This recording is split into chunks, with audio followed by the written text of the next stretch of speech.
Bonjour à tous, je vous propose qu'on commence. Aujourd'hui, on va parler d'irrigation, comment optimiser son irrigation. Alors avant toute chose, je vais vous faire une petite présentation succincte de la filière oléicole française. C'est une toute petite filière en termes de production à l'échelle européenne et mondiale. Aujourd'hui, on produit seulement 4% des huiles qui sont consommées en France, donc 96% des huiles sont importées. C'est une filière qui s'est concentrée sur une production labellisée, 80% de ventes de proximité, 30% en bio, 60% en appellation d'origine. Donc on a misé sur la qualité plutôt que sur la quantité. L'oléiculture française en quelques chiffres, 40 000 oléiculteurs, dont seulement 10 000 oléiculteurs professionnels, 315 moulins, 1000 domaines, 76 confiseurs, donc 4 900 tonnes en moyenne de production d'huile d'olive et 1350 tonnes d'olive de table. 100 millions de chiffre d'affaires. Voilà, c'est une filière qui est très atomisée sur le territoire, mais par contre, c'est une filière qui s'est structurée autour d'une interprofession, France Olive, qui est une association reconnue par l'État, avec un budget de 2 millions d'euros, 45% venant des CVE, des cotisations volontaires étendues, 45% de subventions européennes et 10% d'autofinancement. Aujourd'hui, France Olive, c'est 3 antennes qui sont réparties sur les 3 principales régions de production, en Occitanie, en région sud et en région Auvergne-Rhône-Alpes. L'interprofession, c'est quoi? Ça regroupe tous les métiers autour de l'olive, les pépiniéristes, les producteurs, les moulins privés, les coopératives oléicoles, les confiseurs et les négoces. Donc tout ça est structuré au niveau de France Olive. Donc il y a plusieurs structures juridiques et on est organisé en différents pôles. Donc le pôle conservation, le pôle agronomie dont je fais partie, valorisation et qualité des produits, process et olives de table, communication et économie, puis la partie administration. Alors, on va parler maintenant d'irrigation. J'ai fait ça très vite parce qu'on a beaucoup de diapos. Donc, le contexte, on en parle régulièrement, le changement climatique, avec tout ce que cela induit, notamment une augmentation des températures. Et qui dit une augmentation des températures, dit une augmentation de la demande climatique, donc de la consommation en eau des plantes. Ce que ça a provoqué aujourd'hui, c'est une augmentation des surfaces à l'irrigation. Ça, c'est vrai pour toutes les filières. La vigne et l'olivier en sont un bon exemple. Et ça devient vraiment une nécessité pour la production, même pour des cultures qui étaient adaptées à des conditions méditerranéennes. Et aujourd'hui, qu'est-ce que ça a produit? Eh bien, une augmentation des tensions sur les réseaux. Il ne faut pas oublier que l'eau, c'est une ressource limitée qu'il faut partager.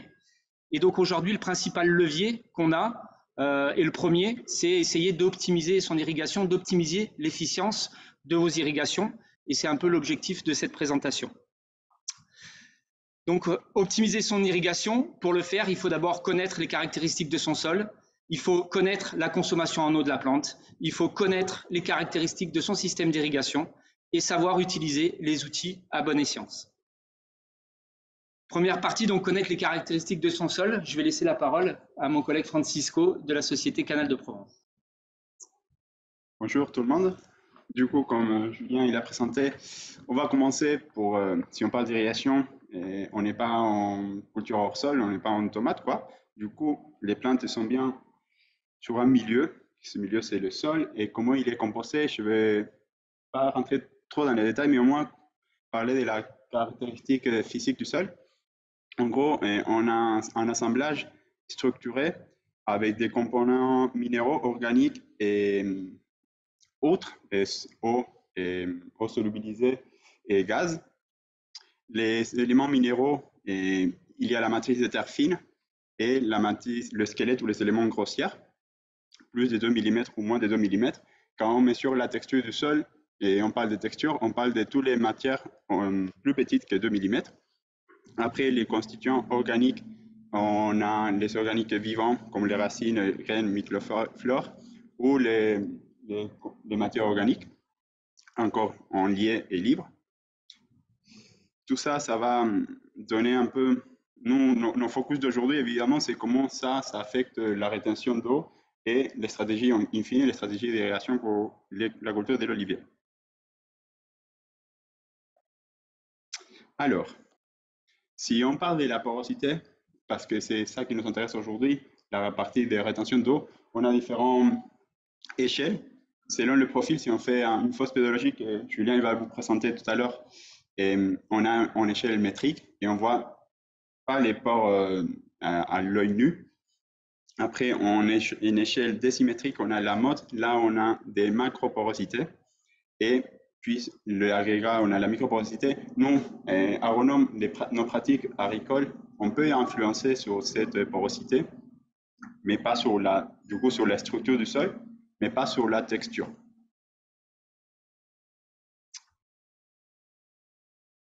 Alors, comment on classifie? Une manière de classifier l'eau dans le profil du sol, c'est selon comment il est retenu dans le sol.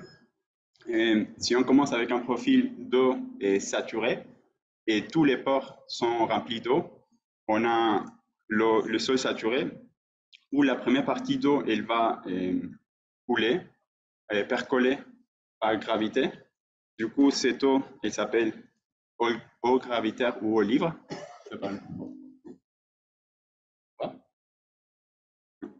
Pardon.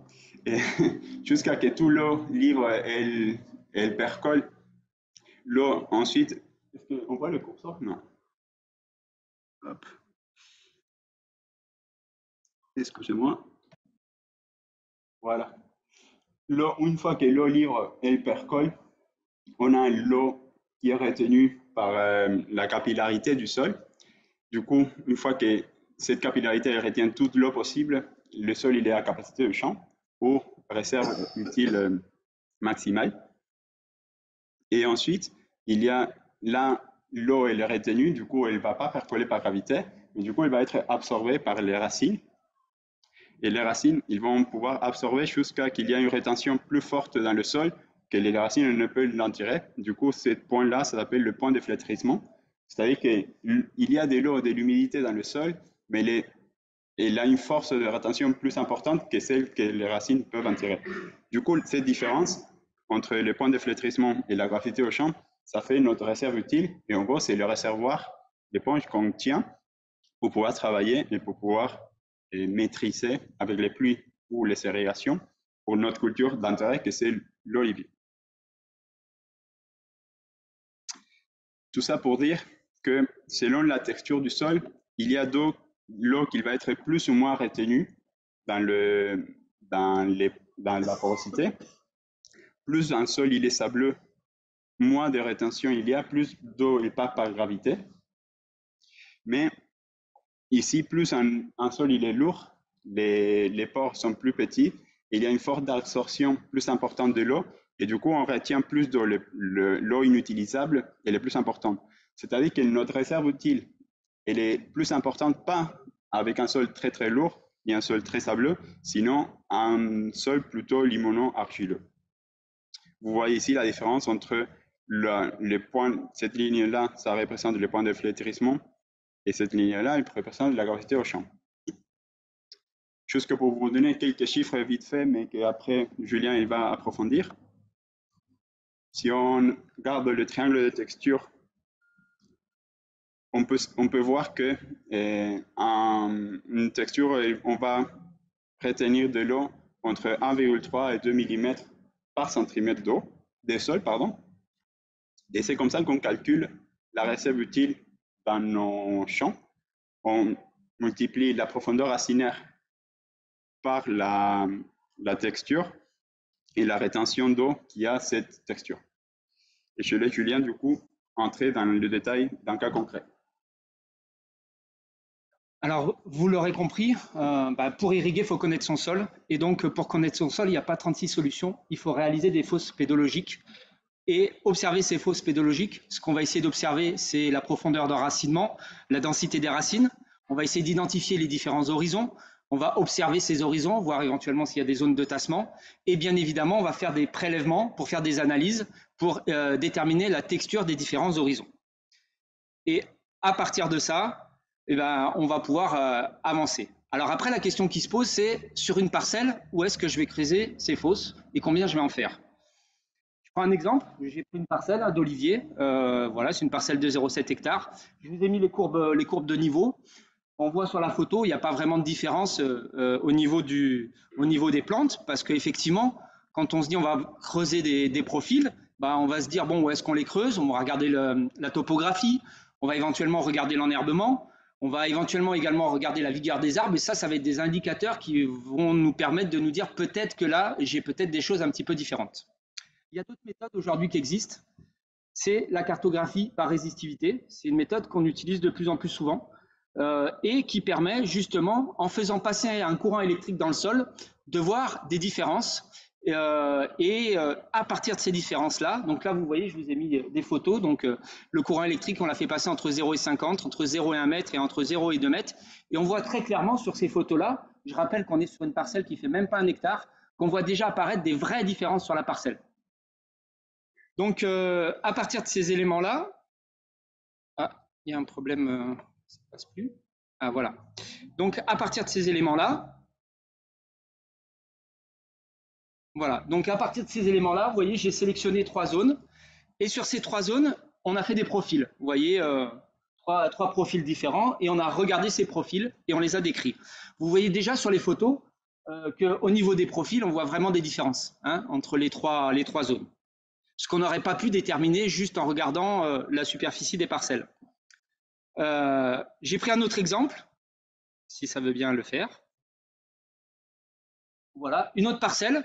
Là, on est sur un verger un peu plus grand, 3 hectares. C'est une variété Koroneiki, c'est haute densité. Vous voyez que là aussi, on voit une certaine hétérogénéité. Là, c'est pareil, on a fait des profils et vous voyez qu'on voit vraiment des choses très différentes. Et l'observation des profils qui est là. Vous voyez que là encore, cette technique nous permet vraiment d'identifier des zones où on peut faire ces profils-là. À partir de ces éléments-là, bien évidemment, on a fait des prélèvements. Et voilà ce qu'on voit. Donc, sur le premier exemple, vous voyez très clairement, on voit apparaître 2 horizons, H1, H2. Ces 2 horizons, le premier, il fait 55 cm à peu près. Il y a une grosse partie de racines, 99% des racines, et on a à peu près 60% d'éléments grossiers. Sur le deuxième horizon, vous voyez qu'on n'a quasiment pas de racines, on n'a quasiment pas d'éléments grossiers, et il fait à peu près 25 cm, et après on ne pouvait plus creuser. Sur le deuxième exemple, qui arrive, voilà, le deuxième exemple, c'est pareil, on voit 2 horizons, très clairement identifiés. Pareil, le premier fait à peu près 50 cm de hauteur, 95% de racines, c'est là où on voit toutes les racines, et on a à peu près 10% d'éléments grossiers. Et sur le deuxième horizon, c'est pareil, 5% de racines, très très peu de racines, et 5% d'éléments grossiers. Donc là, on les voit très clairement à l'écran. En termes de texture, vous voyez que sur le premier exemple, malgré la différence de couleur, on est sur la même texture. Sur le deuxième exemple, on est sur des structures différentes, limon argilo-sableux sur l'horizon du 1 et sable argilo-limoneux sur l'horizon du 2. Et donc ça, ces éléments-là, ça va nous permettre, c'est un peu long à charger parce que les photos, justement, de calculer les réserves utiles. Donc on était sur une texture sur le premier horizon LSA, donc selon le triangle des textures qu'on vous a montré avant, 1,3 mm par centimètre de sol, hauteur 55 cm, 40% de terre fine parce que j'avais 60% d'éléments grossiers, et donc ce qui me fait une RU de 29 mm. Et donc la RFU, forcément, c'est à peu près les 2/3 de la RU, donc 67%. Donc on a une RFU de 19 mm. Donc vous voyez, pour ce premier horizon, qui est l'horizon de colonisation des racines, on a une RFU qui est très très faible. Et en bas, selon le même principe de calcul, on a une RU qui est de 32 mm, mais c'est seulement une RU parce que je rappelle qu'il n'y avait pas de racines à cet endroit-là. Donc c'est un horizon qui ne va pas être utilisé par nos plantes. Sur le deuxième horizon, ça va être à peu près la même chose, sauf qu'on est en texture lasse, 50 cm, on avait plus de terre fine, et donc forcément, on a une réserve utile de 72 mm pour à peu près la même hauteur. Donc, vous voyez l'influence de la texture et des éléments grossiers. Et donc, ce qui me fait une RFU de 48 mm. Et pareil pour l'horizon 2, où là, c'est pareil, il n'y avait pas de racines. Et donc, il y a une RU, mais qui ne va pas être utilisable par la plante. En plus, vous voyez bien que ces 2 horizons en profondeur, ils sont très tassés, très compactés, très faible porosité et pas de racines. Voilà. Et donc ça, c'est vraiment des éléments qui sont importants à prendre en compte dans vos irrigations. Donc, à partir de ces éléments-là, je reviens sur mes cartographies de résistivité. Je vais faire une interpolation entre les données de mes profils et les cartes de résistivité. Et ça va me permettre d'élaborer tout un tas de cartes. Là, je vous ai mis la carte avec la présence des taux d'argile, des taux de limon et des taux de sable. Donc plus c'est bleu, moins il y en a, plus c'est rouge, plus il y en a. Et donc on voit clairement apparaître des différences entre les zones de la parcelle. Ça nous permet de faire des cartographies de textures. Vous avez une texture GEPA où vous voyez apparaître 2 textures différentes sur le premier horizon. Vous avez le taux d'éléments grossiers. Vous voyez pareil qu'on voit des différences importantes. Et vous avez des profondeurs de sol qui sont également différentes. Tout ça pour vous montrer qu'en fait, derrière, ça nous permet de faire des cartographies de réserves utiles. Et ce qui est très intéressant, c'est qu'on s'aperçoit bien que même au niveau intraparcellaire, même sur une toute petite parcelle, on a des très fortes hétérogénéités. On a des hétérogénéités intraparcellaires et ça, c'est très important à prendre en considération. Si je vous prends le deuxième exemple, qui va arriver, donc sur le même principe, voilà, hop, on passe. Et là, c'est pareil. Ça a été trop vite, voilà. Donc là, vous voyez pareil, on voit des grosses différences. Et vous voyez que ces fameux 72 mm de RU, par rapport à la parcelle, c'est la zone qui est en vert. Donc, ce n'est pas très représentatif de la parcelle. Optimiser son irrigation, maintenant, c'est aussi connaître la consommation de la plante. Et donc, je vais passer la parole à Maïder de la société BRL Exploitation.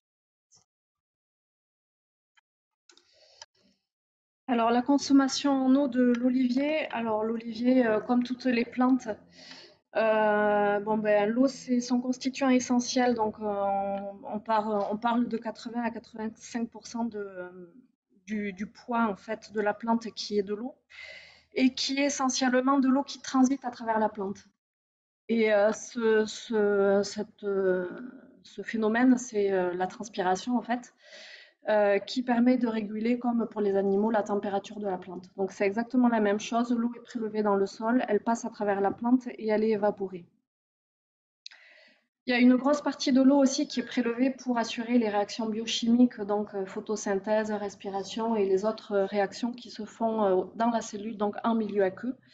La croissance, évidemment, qui est aussi conditionnée par la turgescence des cellules et donc qui est très liée à la concentration en eau. Et évidemment, le transport des éléments minéraux et nutritifs via la sève brute ou élaborée. Alors, la transpiration, pourquoi j'insiste, c'est le plus important, c'est lié au feuillage. Parce qu'en fait, à la surface inférieure des feuilles, on trouve ce qui correspond à nos pores, en fait, qu'on appelle des stomates, qui sont sur la partie gauche de l'image fermée et à droite ouvert. Et ce contrôle de l'ouverture et de la fermeture des stomates se fait par des cellules qu'on appelle des cellules de garde. Et cet aspect-là est plus ou moins performant en fait selon le type de plante. Et plus les plantes sont tolérantes à la sécheresse, et plus ce phénomène de contrôle de l'ouverture des stomates est impliqué en général. C'est le cas de l'olivier, donc qui est tout à fait capable de diminuer sa transpiration lorsque les températures sont vraiment très importantes, et ça lui permet de perdre moins d'eau. Alors, lorsque les stomates sont ouverts, on va voir que c'est important. C'est ce qui permet les échanges gazeux qui sont nécessaires à tout ce qui est physiologie, donc les échanges oxygène-dioxyde de carbone, que ce soit pour la respiration ou la photosynthèse. Lorsqu'ils sont ouverts, c'est par là que la vapeur d'eau s'échappe. Ce qui veut dire que, en bref, lorsque la plante est active sur le plan de la photosynthèse, c'est là aussi où elle perd de l'eau. Donc plus la durée du jour augmente et plus elle va consommer de l'eau. Alors justement, qu'est-ce qui influence la consommation de la plante? Évidemment, il y a le feuillage, donc là c'est très logique, plus il y a de feuillage, plus il y a de stomates et plus il y a d'endroits par lesquels l'eau s'échappe. Alors c'est censé être vrai aussi pour l'olivier sur la quantité de fruits. Alors on a mis un point d'interrogation parce qu'en fait ce point-là n'est pas très clair. Mais sur l'épiderme du fruit, sur l'épiderme de l'olive, il y a des stomates. Et selon les publications, il y aurait ou pas un lien entre la consommation et la charge en fruits des arbres. C'est un point à éclaircir. Évidemment, la grande déterminante, c'est le climat, avec les aspects, on l'a vu tout à l'heure, durée d'ensoleillement qui sont extrêmement importants, température et vent qu'on néglige très souvent. en particulier dans nos régions, les vents Mistral et Tramontane, qui sont des vents qui sont secs et qui ont tendance à dessécher le feuillage encore plus. Et autre élément qu'on néglige beaucoup, c'est dans l'autre sens. Alors, les journées pluvieuses, évidemment, on comprend bien que la consommation chute, mais c'est très très vrai aussi des journées nuageuses et en particulier tout ce qui est entrée maritime, où non seulement on a une couverture nuageuse qui diminue l'ensoleillement, mais aussi des humidités relatives qui diminuent l'aspect évaporation. Alors là, ce que je viens de dire, ça introduit le sujet de la demande climatique, qui est un concept un peu complexe. Alors on parle souvent d'ETP, évapotranspiration potentielle, on en parlera tout à l'heure de ce terme-là. En fait, ce sur quoi on s'appuie pour essayer d'approcher cette valeur-là, c'est la consommation d'un couvert végétal herbacé homogène, bien alimenté, en bon état, et qu'on appelle l'évapotranspiration de référence. Donc on se sert d'un gazon qui est globalement, à peu d'exceptions près, le couvert végétal qui va le plus consommer, pour établir des références en un lieu et en un endroit donné, et à partir de là, on calcule les besoins des autres plantes. Alors, auparavant, cette valeur était mesurée dans des bacs. Donc, on avait des gazons en pot, on va dire, et on mesurait l'eau qui rentrait et qui sortait. Et on avait une idée de la consommation du couvert. Maintenant, c'est une formule mathématique. La FAO a proposé la formule de Penman-Montis comme référence. Et les paramètres qui interviennent sont ceux qu'on a vus sur la diapo précédente, donc durée d'ensoleillement, humidité relative, vent, température, etc. Alors évidemment, c'est une valeur qui varie dans le temps et dans l'espace. Le graphe, non, il n'est pas si petit que ça. Donc vous voyez la mesure de l'ETP mensuel pour 3 villes, Montpellier, Nîmes et Carcassonne. Vous voyez qu'à Carcassonne, les besoins en eau sont nettement moins importants qu'à Nîmes et Montpellier. Vous voyez que ça varie évidemment dans le temps avec un pic en été, là il n'y a pas de grande surprise. J'attire votre attention sur le fait que la valeur mensuelle du mois d'avril, c'est 114 mm au total, et en juillet, 225, donc du simple au double. Ça veut dire que quand on irrigue toute l'année pareil, il y a quelque chose qui ne va pas du tout. C'est pas normal. Alors, pourquoi on parle d'évapotranspiration? C'est quoi ce concept un peu compliqué? On a vu tout à l'heure que les plantes, elles transpirent. Donc là, on a la transpiration dans un verger, d'abord de l'arbre. On a la transpiration de l'herbe aussi quand il y en a. Donc là, on a un couvert végétal sur le rang. Et l'interrang est sans doute enherbé en général, mais là, l'enherbement a été détruit. Et en fait, sur tout ce qui est sol nu, on a aussi de l'évaporation qui est liée à la température, au vent, à l'ensoleillement. Et en fait, ce qu'on cherche à évaluer, c'est la combinaison de tout ça, qui est un élément beaucoup plus complexe, vous le comprenez, que pour le gazon, où on a un couvert qui est tout à fait homogène et continu. Alors, comment on mesure notre donnée de référence du gazon? La première façon, la plus simple et la plus ancienne, c'est par une station météo. Là, vous avez la photo de la station Simel qui appartient à BRL et qui est à Saint-Gilles, et dont les données sont utilisées par Météo France.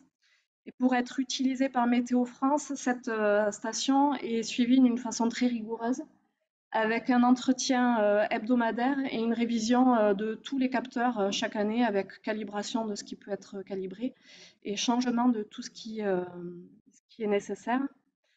Et si j'attire votre attention là-dessus, c'est parce que on peut avoir des stations météo en verger, on en rencontre un certain nombre. L'importance de l'entretien est quand même capitale. Là, j'ai pris un exemple de ce qui avait été mesuré sur cette station en termes de pluviométrie depuis le 1er octobre jusqu'au 20 novembre.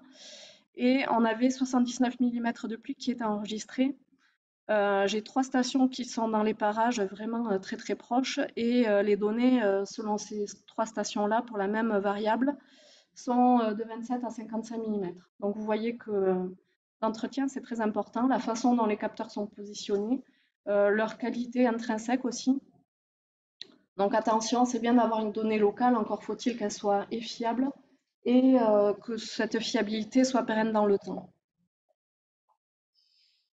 Alors les données météo spatialisées, je vais passer très vite parce que vous avez un expert qui va parler tout à l'heure qui, qui va venir intervenir, donc qui est de la société Winat.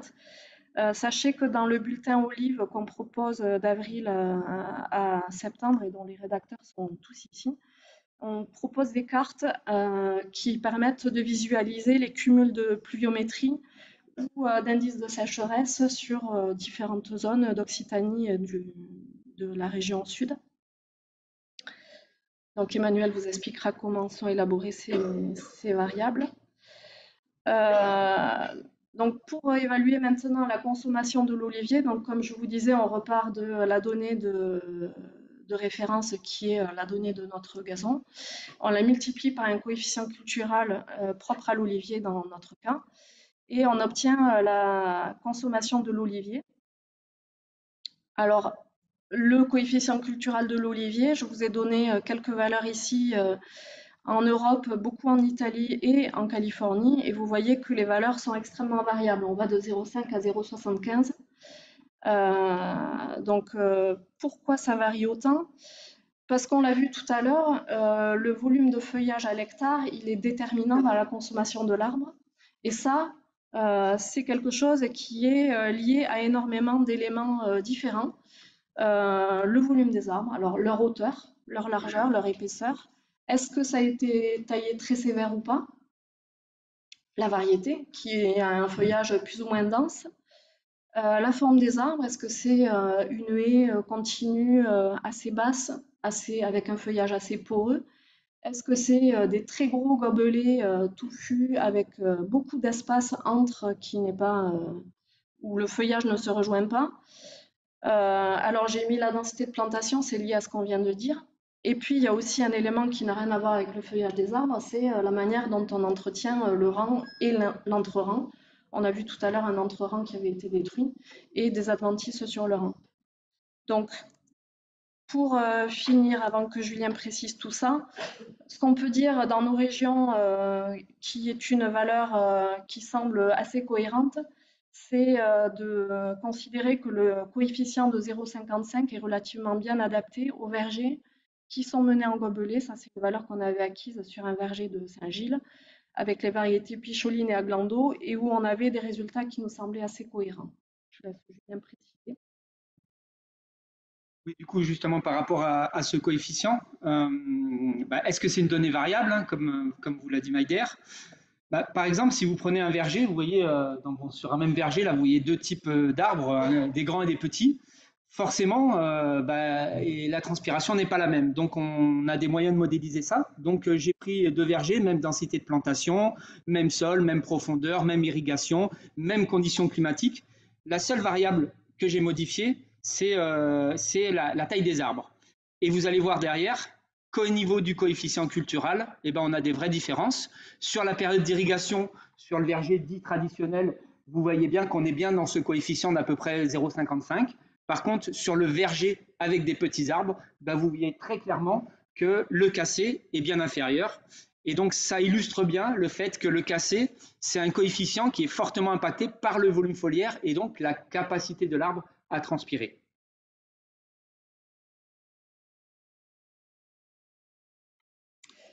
Alors maintenant qu'on sait comment calculer les besoins, est-ce que le besoin et l'apport en irrigation, c'est la même chose? Ben non, bien sûr que non.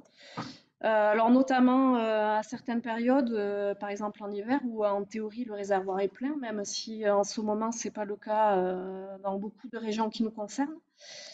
Au printemps, on a une situation qui est un peu intermédiaire où on peut avoir des pluies, mais on a aussi un début de prélèvement par la plante, donc ça peut être plus ou moins couvert par les pluies. Et puis en général en été, là, c'est sûr que le réservoir est vide ou presque, et les prélèvements s'intensifient, et là on n'a plus qu'un recours qui est d'irriguer. Alors concrètement,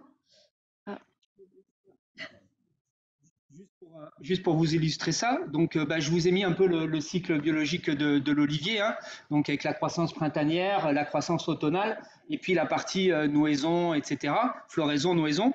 Bien évidemment, les deux périodes qui sont importantes en termes de besoins hydriques de la plante, c'est le printemps, c'est-à-dire le moment où vous avez la croissance et puis la floraison et puis la nouaison, et puis la deuxième partie qui est la phase de l'hypogénèse. Donc ça, c'est deux périodes qui sont très importantes et c'est à ces périodes-là où nos arbres ne doivent pas être en stress hydrique. Et puis, vous avez une période intermédiaire qui se situe après le durcissement du noyau et avant la phase importante de l'hypogénèse, où là, il y a des possibilités de mettre les arbres un peu plus en stress hydrique.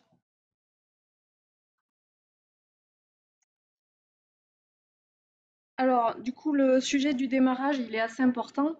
En général, ce qu'on considère, c'est que le démarrage des irrigations sur une culture, c'est qu'on attend que la réserve soit vide en totalité ou à moitié vide. C'est à peu près voilà, ce qu'on accepte comme données. Et on peut utiliser des capteurs qu'on met dans le sol en complément pour se conforter dans sa décision. Francisco va en parler tout à l'heure. Alors, l'anticipation du démarrage, c'est un sujet très important. Julien vient de vous dire que la floraison et la nouaison étaient des stades très sensibles pendant lesquels il ne faut pas que l'olivier manque d'eau en fait. Donc, si vous voyez que votre réserve est en train de se vider fortement à ces périodes-là et qu'il ne pleut toujours pas, c'était par exemple le cas en 2023 à peu près partout dans les zones olivicoles, il fallait absolument démarrer les irrigations. Une fois que c'est fait, on part sur des apports qui sont soit hebdomadaires, soit quotidiens. Donc là, à nouveau, le bulletin Olive, il est fait pour ça. Il vous donne des données de besoins en différents points du territoire Occitanie et Sud de France. Et évidemment, on prend en compte les pluies quand il y en a. Alors, comment on fait pour prendre les pluies en compte? On a d'abord le sujet de qu'est-ce que c'est une pluie efficace. Ça, c'est un sujet un petit peu compliqué pour lequel on ne va pas vous donner de grandes recettes miracles parce qu'il y a une appréciation qui est nécessaire. Alors, les grandes idées derrière l'efficacité de la pluie, c'est déjà celle qui a le temps de pénétrer. Et ça, c'est lié à l'état du sol avant la pluie. Donc, lorsque le sol est totalement desséché, on sait très bien que la pluie va moins bien pénétrer. Ça veut dire que dans ces cas-là, il ne faut pas prendre en compte toute la pluie. Dans le même esprit, les pluviométries horaires, plus elles sont importantes, ce qui est le cas des orages d'été, donc ce qui va vraiment beaucoup nous concerner, moins elles sont efficaces. Donc ça, c'est vraiment ce qui va être le plus important à apprécier pendant la saison. Et puis après, Julien vous a parlé de réservoirs utiles. Évidemment, selon la contenance de votre sol, eh ben, si la pluie est supérieure, comme par exemple ici, on a un sol qui a un réservoir de 60 mm. S'il pleut 70 mm, je ne peux pas en compter plus de 60 parce que je sais qu'il y en a 10 qui vont être perdus et qui vont être hors d'accès des racines. Alors, une fois qu'on a une appréciation de la pluie efficace, on peut soit la retirer de l'apport qu'on avait l'intention de faire, soit la transformer en nombre de jours d'arrêt d'irrigation. Donc là, j'ai pris un exemple du bulletin Olive numéro 7 de cet été pour le secteur d'Asper, où on voit qu'on a eu une pluie le 22 juin de 20 mm. C'était une pluie qui était assez violente, qui est tombée en moins d'une heure. Donc, je considère que j'en prends que la moitié en compte. Il y a une deuxième pluie autour du 28 juin, entre le 28 et le 30, je crois, qui, elle, est arrivée en 2 épisodes de 10 et de 20 et qui est tombée très, très doucement. Et en plus, sur le sol qui avait été mouillé de la pluie d'avant. Donc là, je prends tout en compte. Le bulletin donne une dose hebdomadaire de 26 mm, ce qui équivaut à 3,7 mm jour. Et donc, en fait, on transforme les données de pluie en nombre de jours théoriques d'irrigation. C'est-à-dire que sur la première pluie, j'aurais pu arrêter 3 jours les irrigations et reprendre le 25 juin. Il a plu à nouveau le 29. Donc là, c'est pareil, je transforme mes 30 mm en 8 jours d'arrêt et je reprends le 7 juillet. Donc voilà comment on prend en compte les arrêts des irrigations. passe la parole à Guillaume.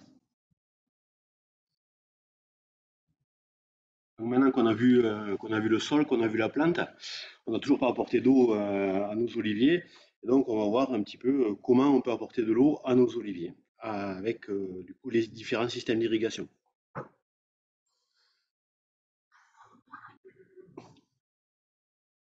Alors il y a plusieurs grandes techniques d'irrigation. La première que vous connaissez, c'est l'aspersion sous frondaison. Donc ça, c'est quelque chose qu'on rencontre assez peu dans les vergers d'oliviers, hein. Les producteurs qui sont dans la salle ne démentiront pas. On va passer rapidement là-dessus. Autre chose qu'on voit de plus en plus dans les vergers, c'est de la micro-aspersion. Donc on reste toujours sur l'aspersion, mais de l'aspersion localisée. Et le grand classique de l'irrigation sous nos contrées méditerranéennes, c'est le goutte à goutte. Donc on va revoir ces trois types d'irrigation en détail. Donc l'aspersion classique, on va passer rapidement. Les gros avantages de l'aspersion, c'est que c'est des matériels qui sont robustes, qui n'ont pas besoin de beaucoup d'entretien, ça fonctionne assez bien, ça ne demande pas de gros besoins de filtration, donc ça limite les investissements en amont de l'irrigation, et ça un arrosage qui mime la pluie, on va dire, donc, et ça arrose une grande surface. Le problème d'arroser une grande surface, c'est que du coup, on n'arrose pas que l'arbre. Donc, ce qui fait qu'on a une pluie, on a une irrigation qui est peu efficiente, hein. L'eau sert aussi à faire pousser l'herbe sur le rang et dans l'interrang, ce qui va entraîner pour vous, producteurs, du coup, des actions pour gérer cette herbe. Voilà. Et d'un point de vue technique, c'est des systèmes qui sollicitent aussi beaucoup les installations d'irrigation, puisque ça demande beaucoup de pression. Il faut avoir à minima 3 bars pour faire tourner des asperceurs de façon correcte. Et puis, ça demande aussi des débits importants, plus de 35 mètres cubeurs par hectare. Donc ça, c'est vrai que voilà, en olivier, on rencontre ce système assez peu. C'est surtout sur l'arboriculture fruitière, où c'est que ça demande beaucoup d'eau, un peu de temps, qu'on les rencontre.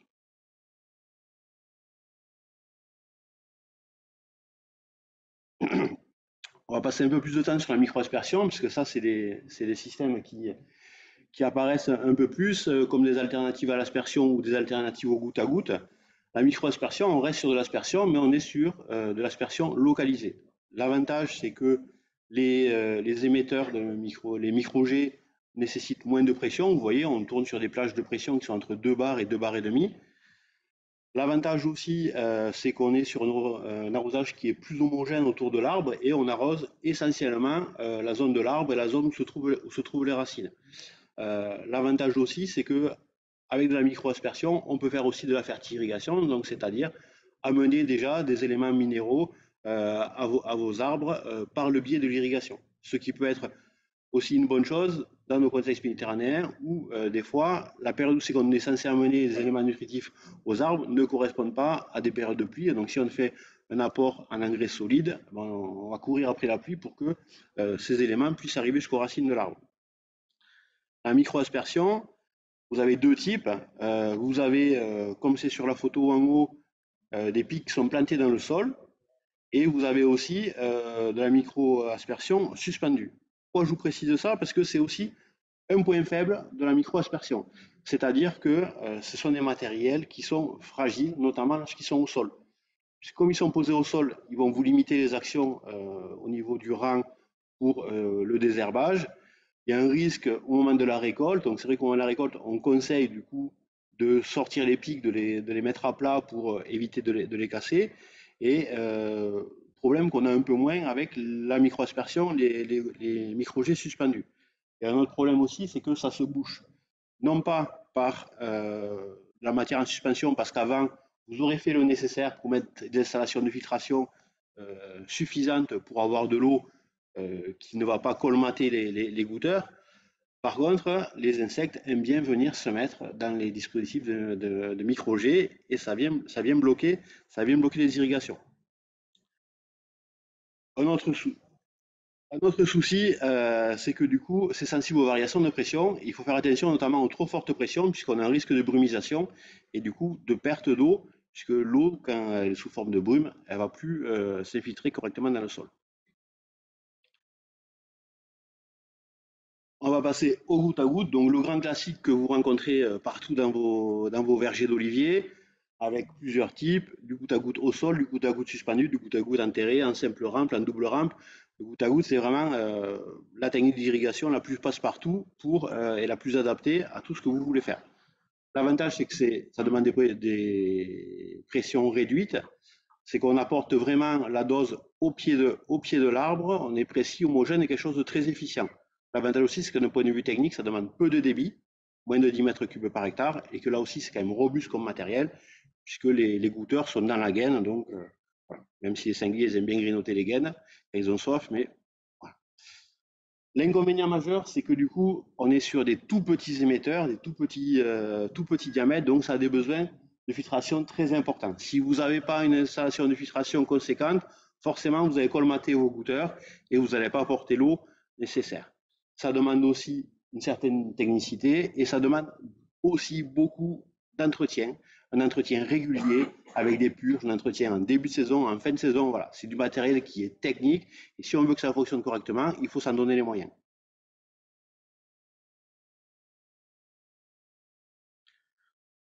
Donc on a vu la partie émetteur. Je l'ai sous-entendu dans un certain nombre de mes phrases jusqu'à maintenant. Ça demande aussi une installation d'irrigation des besoins d'infiltration en régulation en automatisme. Donc dans le tableau que vous voyez à l'écran, on voit un petit récap de tout ça. Vous voyez que sur la filtration, il n'y a rien à voir entre du goutte à goutte de la micro-aspersion, qui sont dans une même plage de filtration avec des filtrations très importantes. On parle de microns, on est sur du 100 microns pour du goutte à goutte, 100 à 400 pour de la micro-aspersion, quand on est quasiment au millimètre pour de l'aspersion classique. Comment on filtre cette eau? Eh bien, pour cette eau, on a différentes techniques. On a le classique que vous voyez là, le fût bleu qui est du filtre à sable. Le filtre à sable qui peut être, comme sur la photo, avec un filtre à disque en amont pour un premier niveau de filtration avant d'arriver au filtre à sable. Ou alors, si vous avez des eaux peu chargées, on peut se contenter, comme sur la photo du bas, simplement du filtre à disque qui va faire tout à fait le job pour amener l'eau dans des conditions ne pas boucher vos goutteurs. La régulation, ça se passe avec des électrovannes. Quand je parle de régulation, c'est de régulation de pression. Et du coup, voilà, ces régulateurs de pression, c'est souvent mécanique et ça vous permet de contenir la pression dans la plage définie pour le bon fonctionnement de vos appareils. Pour la régulation de la pression, c'est indispensable en goutte à goutte, en micro-aspersion. Sur aspersion, c'est moins nécessaire. Quand on parle d'automatisme, il y a deux niveaux d'automatisme que je voulais vous apporter aujourd'hui. Il y a l'automatisme pour le nettoyage de vos filtrations. C'est important aussi puisque l'eau à laquelle vous irriguez est chargée. Elle vient obstruer ces premiers filtres d'abord. Et là aussi, s'il y a une perte de pression, derrière, le système fonctionne moins. Donc, pour nettoyer vos filtres, il peut y avoir de l'automatisation, comme c'est sur la photo en bas. Là, il y a des capteurs de pression qui font que dès que la pression chute au seuil défini, généralement 0,3 bar en dessous du seuil défini, mais du coup, ça lance automatiquement le nettoyage de vos filtres. Ou on peut le régler sur des créneaux horaires, où toutes les 4 heures, on nettoie parce qu'on ne veut pas prendre de risques. Voilà. Et donc, plus vous avez de l'eau chargée, plus vous irriguez de façon intense, c'est-à-dire sur des longues périodes, vous irriguez 24 heures sur 24, plus le besoin d'automatisme devient important. Idem pour l'ouverture des vannes qui vont commander vos postes. Là aussi, il y a des électrovannes qui existent. C'est des matériels qui sont un peu onéreux, mais qui permettent d'être commandés avec son smartphone, de permettre de programmer ses postes et de vérifier que l'eau passe. Donc ça, c'est des choses qui vont vous faire gagner du temps et gagner aussi de l'efficacité dans vos irrigations, notamment lorsqu'on est contraint.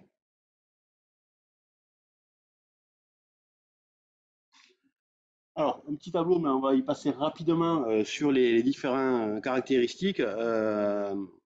Quelque chose qu'on rencontre de moins en moins, fort heureusement, c'est du goutte à goutte posé au sol avec des simples goutteurs qui sont piqués deux par arbre. Donc ça, vous voyez pourquoi je vous montrer ça, c'est que du coup, en fait, lorsqu'on n'a que deux goutteurs par arbre, c'est comme si on arrosait seulement 5% de la surface. Quelque chose qu'on rencontre plus couramment, c'est le goutte à goutte simple rampe au sol, avec du coup 6 émetteurs par arbre. Et là, du coup, on est à 13% de la surface. Lorsqu'on est sur du double rampe, vous voyez qu'on passe à 27%. Et le micro-jet, avec 1 micro-jet par arbre. Du coup, à ce moment-là, on arrose un équivalent de 35%. Pourquoi je vous dis ça? Parce que vous allez voir que ça va avoir une importance sur la dose que vous allez apporter. Un autre point qui est important à connaître pour son système d'irrigation, c'est ce qu'on appelle la pluviométrie horaire. La pluviométrie horaire, qu'est-ce que c'est? C'est la quantité d'eau que votre système va pouvoir apporter en 1 heure de temps. Donc, il y a un calcul qui est important. Il nous faut le débit de vos goutteurs et ce qu'on appelle la maille. Donc, la maille, c'est le nombre d'émetteurs. C'est la surface couverte par les émetteurs. Dans un cas d'un goutte à goutte double rame, c'est 3 mètres carrés. Ce qui nous fait que, voilà, l'exemple nous donne une pluviométrie horaire à 0,53 mm par heure. Ce qui fait que quand Maider parlait de 3,7 mm par jour de besoin de l'arbre, c'est ce en gros, on est au besoin de pointe de l'olivier, c'est-à-dire au moment où il a le besoin de plus d'eau.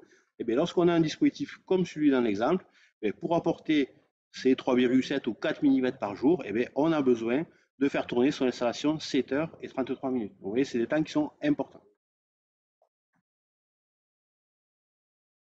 Du coup, on va revenir un petit peu sur les deux exemples, puisque c'était un peu l'idée, c'est de revenir toujours sur les deux exemples que j'ai donnés au niveau du sol.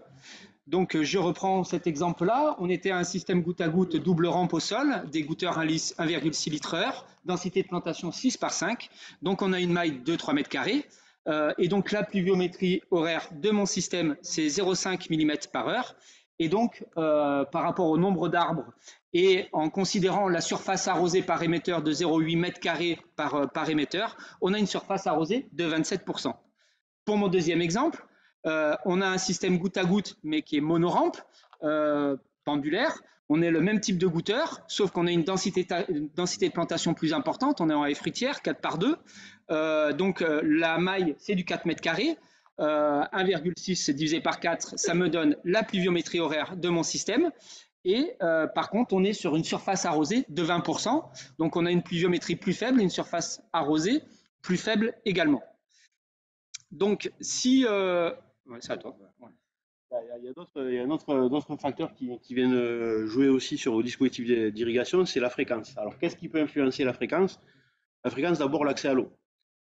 Alors, moi, je travaille chez BR Exploitation, on a le canal de Provence. Si vous êtes client chez nous, de l'eau, normalement, vous en avez 24 heures sur 24, 7 jours sur 7, il n'y a pas de souci.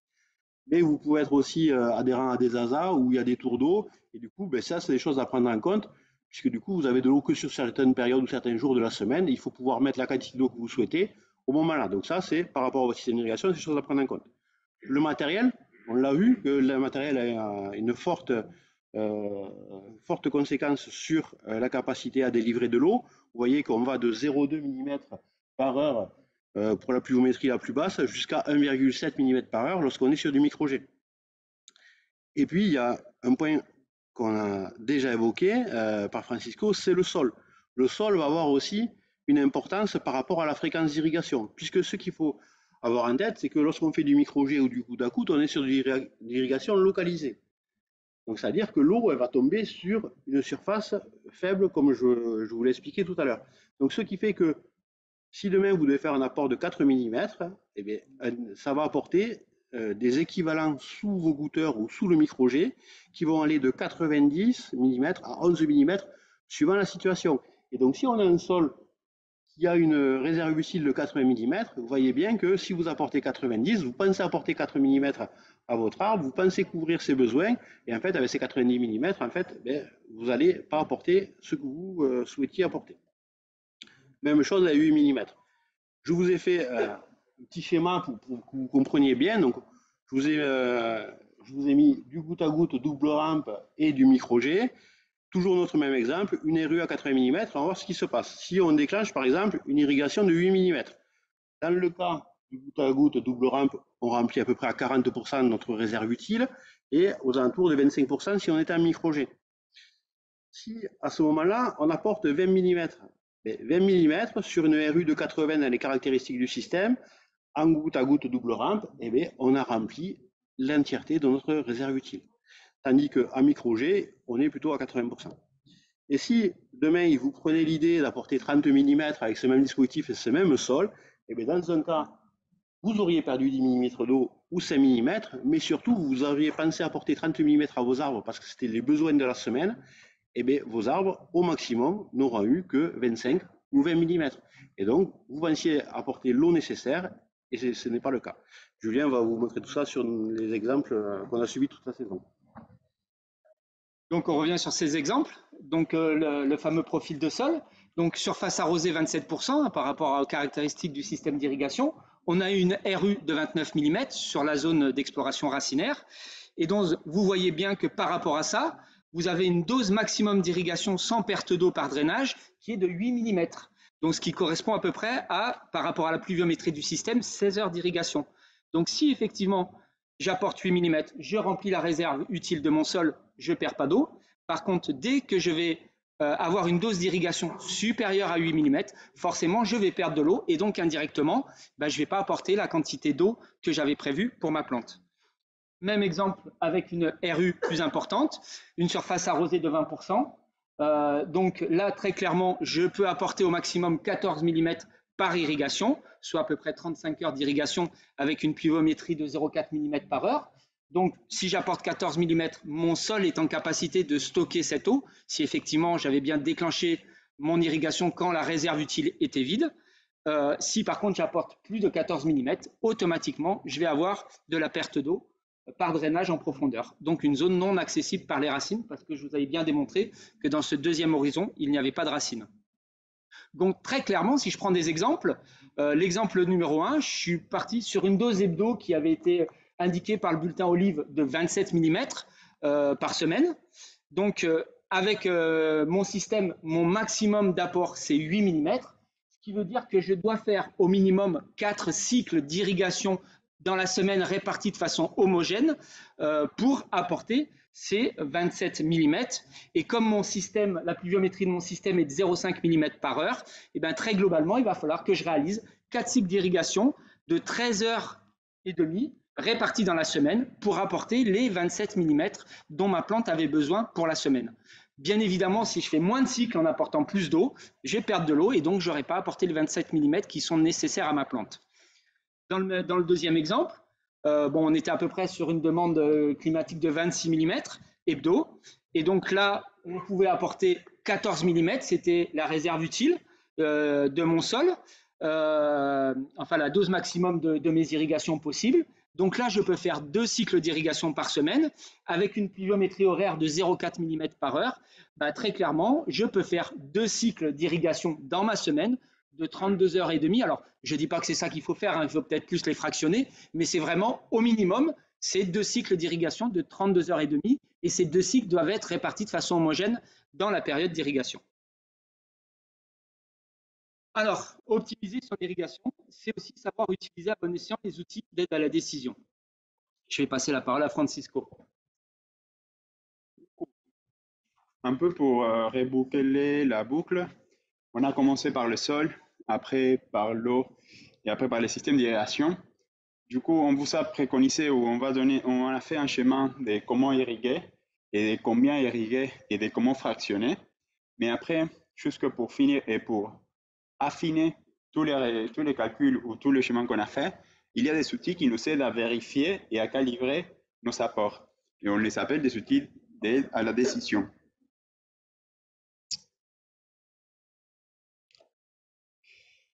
Voilà, du coup, on peut le classifier en différents types d'outils, des capteurs des climats, du coup, des stations météo ou des stations de météo dématérialisées qui vont nous donner des valeurs très importantes dans la évapotranspiration potentielle, qui définit un peu les besoins de la culture, comme Heider nous a expliqué.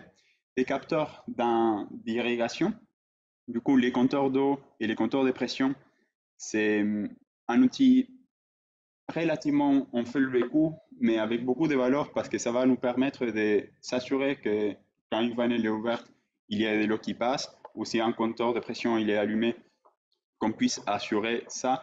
Et en fin de saison, pouvoir faire un bilan de combien d'eau on a apporté, sauf si on est très rigoureux et on écrit tout bien. Mais même comme ça, on peut avoir des différences entre le calcul théorique de la pluviométrie du système qui Guillaume y a expliqué et les apports réels, si on a des fuites ou des bouchages, quoi. Voilà. Après, on a des capteurs sols qu'on va mesurer l'humidité ou la disponibilité d'eau dans le sol et finalement des capteurs plantes. Je vais rentrer un peu en détail sur ça. Les capteurs sols. On a les sondes tensiométriques qui mesurent la disponibilité d'eau dans les plantes. C'est-à-dire qu'il faut penser qu'ils font la même action qu'il fait une racine.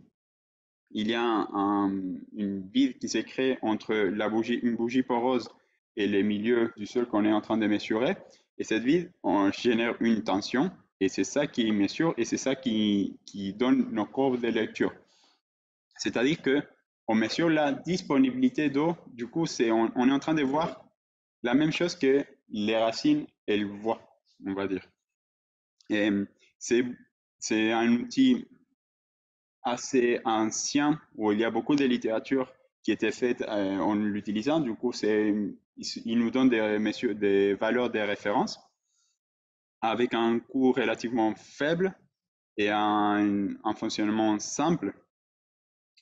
Et voilà, mais par contre, on mesure que sur un seul point et il y a une complexité, on va dire, comme on a vu si on est sur une irrigation goutte à goutte, le mouvement d'eau dans le sol, il est relativement complexe par capillarité et non par gravité comme on en fait pour de l'aspersion à 100%. Du coup, le positionnement de ces sondes-là devient très, très, très important. Et c'est la même chose pour les sondes capacitives. Alors, contrairement aux sondes de tensiométrie, voilà. Du coup, aussi pour une question de représentativité et pour cette question de voir le mouvement d'eau dans le sol, c'est bien de faire des répétitions au moins 3 et pour avoir une légère représentativité, quoi. Voilà. Et au moins à 2 profondeurs. Profondeur où il y a les racines. Du coup, c'est là l'eau qui nous intéresse.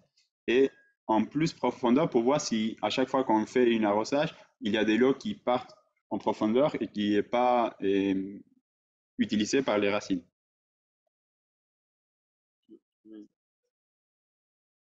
Ok. Du coup, on voit ici dans un graphique, quand les courbes elles remontent, on a des différentes profondeurs des racines, des sondes, et quand les courbes elles remontent, les sols s'assèchent. Il y a moins d'eau disponible pour les cultures.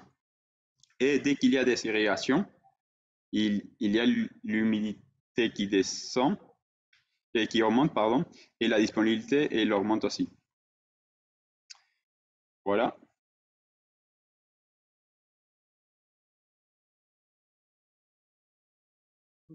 Du coup, on va vous illustrer ça un petit peu par l'exemple. Donc, je reviens toujours sur une des parcelles. Donc, ça, c'est la parcelle en haie fruitière, hein, l'exemple numéro 2.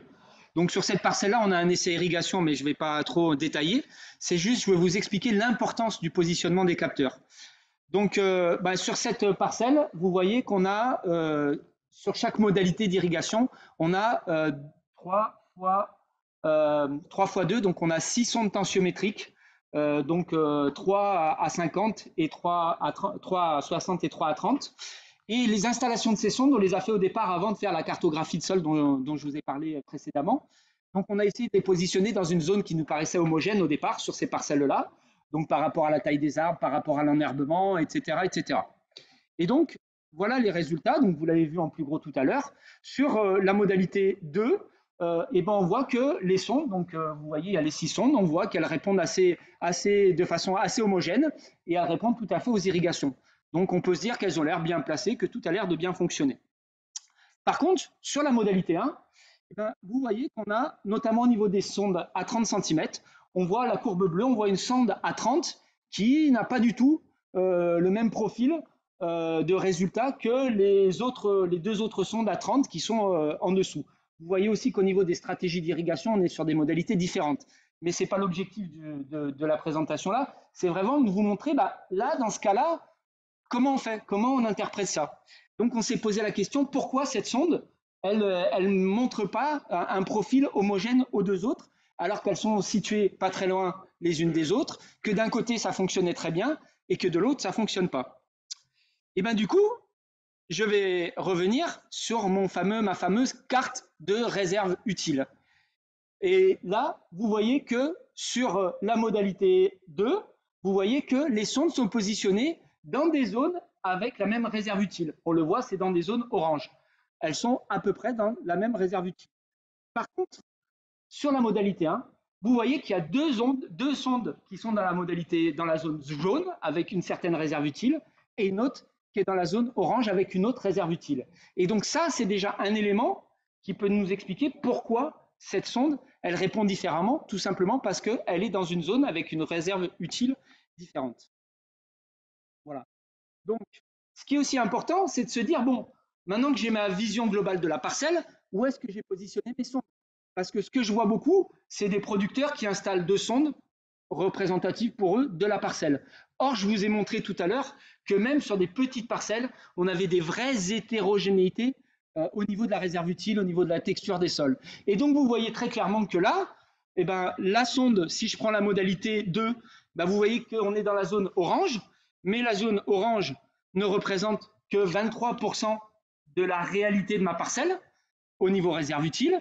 Et vous voyez que pour la modalité 1, bah vous voyez qu'il y a 2 sondes qui sont dans le jaune qui représentent pour le coup 84% de ma parcelle. Et vous avez la sonde qui est dans la zone orange qui représente que 12,2.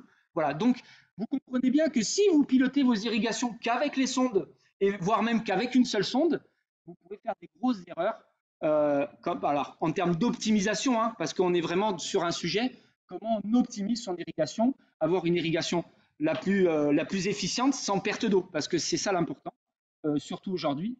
Et donc voilà. Après, il y a un autre élément aussi à prendre en considération. Là, je vous ai montré le positionnement à l'échelle de la parcelle, mais il y a aussi le positionnement à l'échelle de mon système, c'est-à-dire la distance par rapport au goûteur. Et là, vous voyez très clairement que toutes mes sondes ont été installées à peu près à 20-25 cm de mon goûteur, sauf une sonde qu'on a installée un peu plus loin, tout simplement parce qu'au moment de l'installation, on a dû tomber sur un caillou et donc on a décalé un peu. Et comme par hasard, la sonde qui est un peu décalée, c'est la sonde également qui montre une différence en termes de représentativité de la courbe. Tout ça, c'est vraiment pour vous illustrer l'importance du positionnement des capteurs et surtout vous expliquer qu'un capteur ne va pas vous donner forcément la réalité de la situation hydrique de votre parcelle. Et c'est pour ça qu'on conseille toujours de mettre au moins 3 doubles capteurs par parcelle. Et encore une fois, malgré ça, bah, où est-ce que je les mets, hein? Ça revient toujours sur la même chose. Et est-ce que l'endroit où je les mets est représentatif de la situation hydrique de mon verger? Et ça, c'est vraiment important. Et c'est pour ça qu'on appelle ça des outils d'aide à la décision. Ce n'est pas des outils qui vont prendre la décision à votre place. Et c'est pour ça qu'il faut vraiment comprendre et connaître vos parcelles. Voilà, bah voilà l'importance du positionnement des capteurs. Autre capteur sol, Francisco. Je vous ai parlé des sondes tensiométriques. Maintenant, on va parler des sondes capacitives. Et c'est quoi la différence? Les sondes capacitives, elles fonctionnent d'une autre manière avec la capacitance du sol. Mais en gros, ça qu'ils nous donne, c'est un volume d'eau dans le sol, les volumes d'eau. Si on revient à tout début, quand je vous ai parlé des sols, on disait qu'en même pourcentage d'eau dans le sol, selon la texture du sol, il n'y aura pas la même disponibilité pour les plantes. C'est-à-dire qu'avec les sondes capacitives, elles peuvent nous donner un pourcentage d'eau dans le sol, mais qu'on doit calibrer selon la texture du sol pour voir la disponibilité réelle pour les plantes. Ça qui les tensiomètres, elles font automatiquement parce qu'on est en train de mesurer directement cette tension, quoi. Du coup, c'est une sonde qui est performante et précise à ça qu'on mesure, mais dont les mesures elles doivent être calibrées. Et un avantage très important, c'est que sur une seule sonde, on mesure l'humidité tous les 10 cm. Et il y a aussi des fois des capteurs de température et même des salinités pour pouvoir approfondir un peu nos interprétations.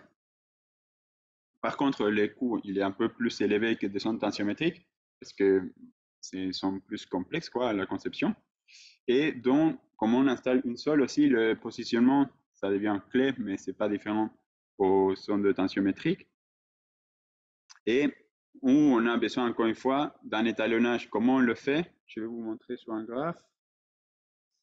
Et, en gros, on doit avoir au moins quelques irrigations, voire des pluies, voire un sol saturé, idéalement, pour pouvoir placer la capacité au champ dans le sol.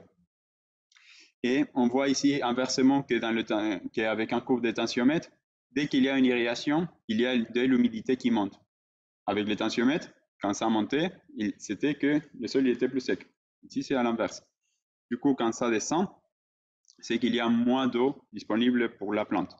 Encore une fois, on doit savoir les calibrer et les interpréter. Je vais vous montrer une autre courbe où on voit, comme je vous ai dit, il y a des capteurs tous les 10 cm. Du coup, c'est très important pour pouvoir voir les mouvements d'eau dans le sol et dans le profil et voir si à chaque fois qu'il y a une irrigation, il y a les courbes à différentes profondeurs qui augmentent. Et une fois qu'il y a de l'absorption par les plantes, on voit qu'il y a les profils plus profonds qui ne vont pas bouger, c'est-à-dire que ces parties-là, il n'est pas colonisé par les racines. Et du coup, on doit privilégier les arrosages et l'eau dans les parties où il y a les racines.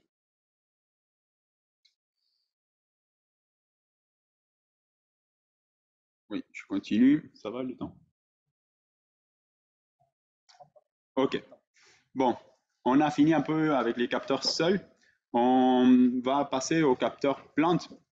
Du coup, c'est un peu en vocation pour l'instant moins massifiable que les capteurs seuls, mais qui nous donnent des mesures directes sur la plante. Et pour les capteurs seuls, on induit et qu'est-ce que ça fait sur la culture. Ici, on voit directement comment la culture réagit. Qu'est-ce que c'est un dendromètre? C'est simplement un piston qui mesure les micro-variations des distances. Et du coup, on vient le positionner dans une branche et mesurer les micro-variations au niveau des nanomètres et qui a la plante. Et qu'est-ce que ça fait? C'est que, en gros, une branche et la culture, en été, elle transpire plus qu'elle ne peut absorber de l'eau.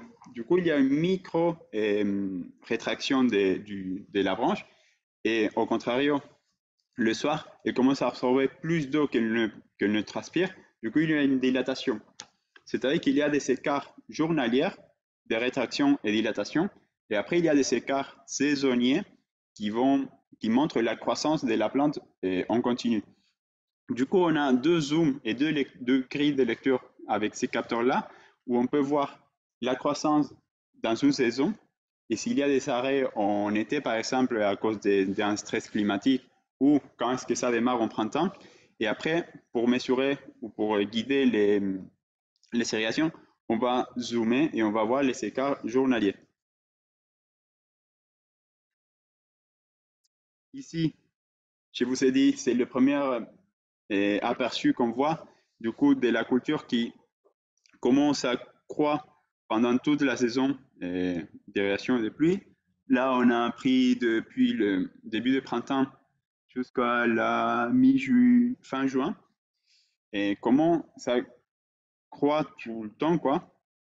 Mais après, on peut avoir un deuxième zoom et prendre les parties, les irrigations, non, la vision journalière.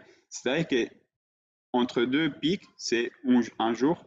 Et comme je vous ai dit tout à l'heure, quand la plante elle transpire plus qu'elle ne absorbe d'eau, il y a cette contraction qu'on vient mesurer là. Et cette variation journalière, on voit qu'il y a une certaine décroissance et c'est un indicateur pour voir les statuts hydriques de la plante. C'est-à-dire que quand les diminutions elles sont constantes, c'est que ça indique une contrainte hydrique. On voit qu'en cas d'irrigation, les minimums ici, ils s'augmentent. Voilà. Et pour finir aussi, sur les dendromètres, j'ai encore des différents exemples où à chaque fois, comment la croissance elle reprend suite aux irrigations.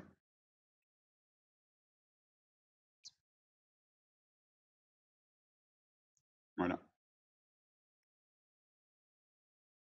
Et pour en finir, un capteur qu'on utilise plutôt en recherche, on a des CC en partenariat avec le CTO, c'est des capteurs de flux de sève qu'on va mesurer directement la transpiration de la culture. Et on est en train d'essayer de l'adapter pour mesurer et pour en tirer des indicateurs plus précis et pouvoir le massifier pour à des autres capteurs plus pertinents, moins onéreux. Mais en gros, on va venir mesurer avec des thermocouples qu'on vient brancher, qu'on vient mettre sur des branches, et la transpiration réelle, horaire de la culture. Et du coup, ici, on va voir directement les indicateurs de combien ça transpire par temps. Et avec ça, on le compare avec la demande climatique et on obtient le ratio de transpiration ou le KC qu'on a défini tout à l'heure de manière un peu empirique. Ici, on le mesure avec un capteur. Et avec ces capteurs-là, du coup, on en tire des autres indicateurs comme l'indice de confort hydrique, et c'est en gros combien la culture elle peut transpirer avec son KC maximal, à combien elle ne transpire là.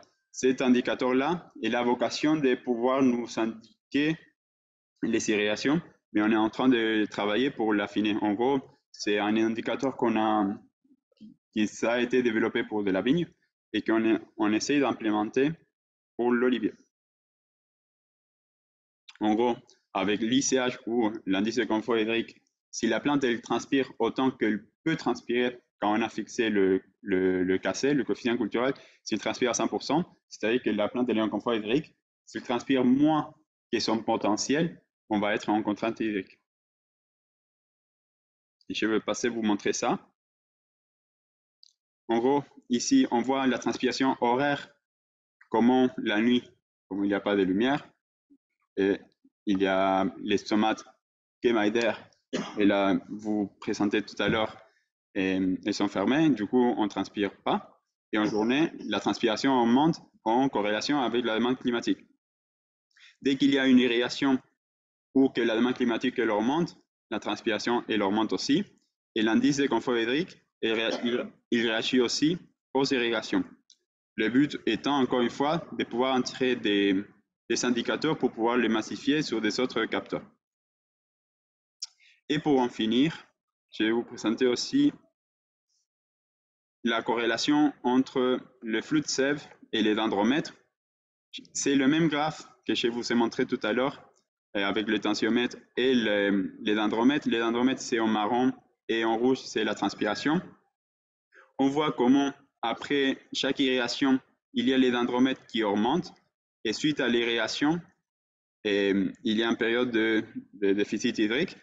Mais aussi, on voit la transpiration, comment ça suit la demande climatique. Ici, notamment, on était sur une vague de chaleur et on voit comment la transpiration, elle a augmenté même après l'irrigation, avec un décalage. Encore une fois, c'est un peu plus fin ici, peut-être on n'aura pas le temps, mais en gros, on voit comment la plante, elle se met en arrêt estomacal, elle ferme les estomates pour conserver la turgence, quoi, et transpirer moins. Et on voit que le pic, en gros, il devient moins plus tôt qu'au midi solaire. Mais du coup, c'est une plante qui fait la régulation estomatique. Merci beaucoup. Et pour en finir, il y a la corrélation entre ces capteurs plantes et les suivis tensiométriques, jusqu'en gros pour dire que des fois, on a des stress hydriques. C'est quand la plante n'a pas l'eau qu'elle a besoin, mais aussi il y a des stress thermiques. C'est quand l'atmosphère elle est tellement séchante que même s'il a de l'eau disponible, il ne peut pas transpirer autant, du coup, il va avoir des signes de stress. Et du coup, c'est un peu ça qui permet de corréler les capteurs plantes, c'est de faire la différence entre le stress hydrique et le stress thermique. Et c'est avec ça que je finis. Voilà, nouvelle.